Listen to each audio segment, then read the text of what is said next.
So students, as we have studied the brain and the parts of the brain, it is divided into forebrain, midbrain and hindbrain. So the first one is forebrain. It consists of three main parts.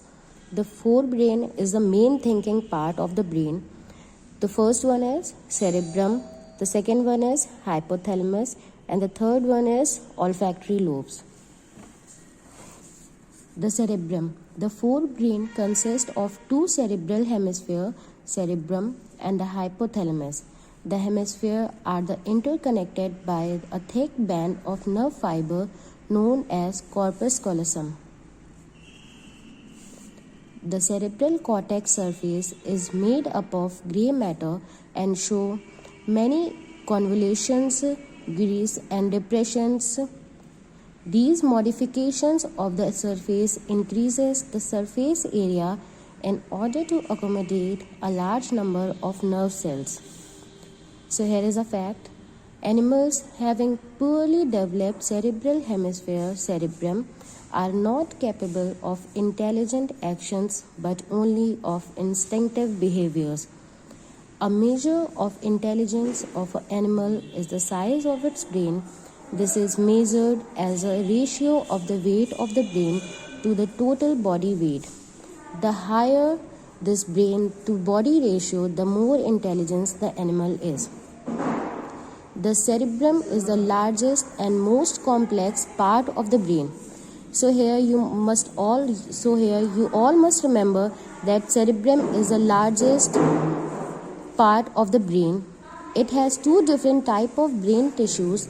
The first one is the irregularly shaped white matter is composed of mainly axons or fibers and form deeper part is called cerebral medulla. The second one is the white matter is covered by a superficial thin layer of gray matter, also called the cerebral cortex, and consists of mainly neurons and cell bodies.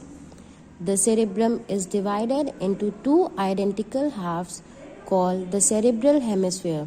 Each half has four lobes which are named after the bone of the skull which is situated above it. The frontal lobe controls the voluntary actions or movement, personality, speech and memory. The second one is the parietal lobe is involved with a variety of sensory information, that is heat, cold, pain, touch and body position in space. The third one is the occipital lobe. It contains our sense of vision. The fourth one is temporal lobe. It contains our sense of hearing. The second part is the hypothalamus. The hypothalamus lies underneath the front part of the cerebrum, that is floor of the forebrain. So here are the functions of hypothalamus. It regulates and maintains body homeostasis, that is steady state. It has regulatory areas for thirst, hunger, body temperature, water balance, osmoregulation and blood pressure. It also controls aggressive and reproductive behavior including reflexes. It also links the nervous system to the endocrine system. Inertially, the downgrowth of hypothalamus forms the pituitary body while its roof secretes cerebrospinal fluid. So from where the cerebrospinal fluid is secreted? It is secreted from the hypothalamus part of the brain. The function of cerebrospinal fluid are: it maintains a constant pressure in and around the brain. It helps to exchange nutrients and waste products between nervous tissue and blood. It protects the brain against shock and mechanical injury. The third part is the olfactory lobes. These are pair of lobes in the forebrain at the anterior end of the cerebrum and are concerned with sense of smell. These are poorly developed in human beings and are more prominent in the dog, fish and other animals that depend on this sense. The function of forebrain are: it controls the voluntary muscles, It controls the function of internal organs through the autonomic nervous system. It controls all mental activities such as memory, intelligence, reasoning, emotions, willpower. It is the seat of consciousness and control speech and intelligent thought. It has center for perceiving pain, touch and temperature.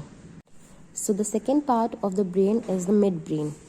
It performs the following functions. It links forebrain to the hindbrain. It helps in the fine tuning of muscle movement. It is associated with vision, hearing, motor control, sleep, wake, arousal, alertness, and temperature regulation. The upper part of midbrain, that is dorsal part, contains 4 rounded projection lobes which control visual reflex and auditory reflex centers.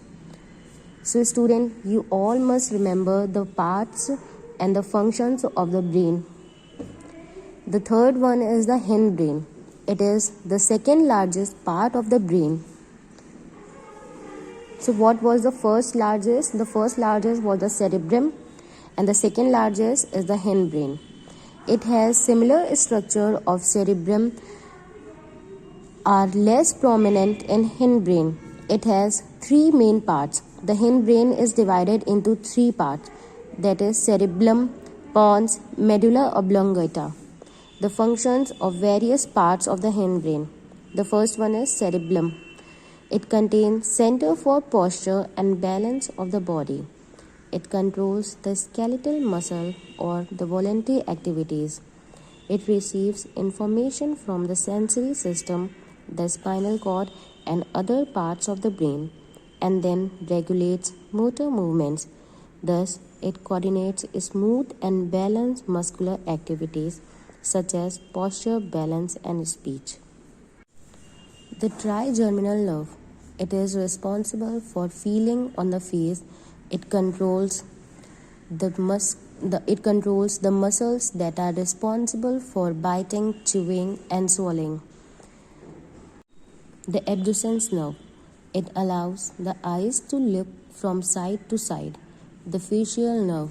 It controls the facial expressions. The vestibulocochlear nerve.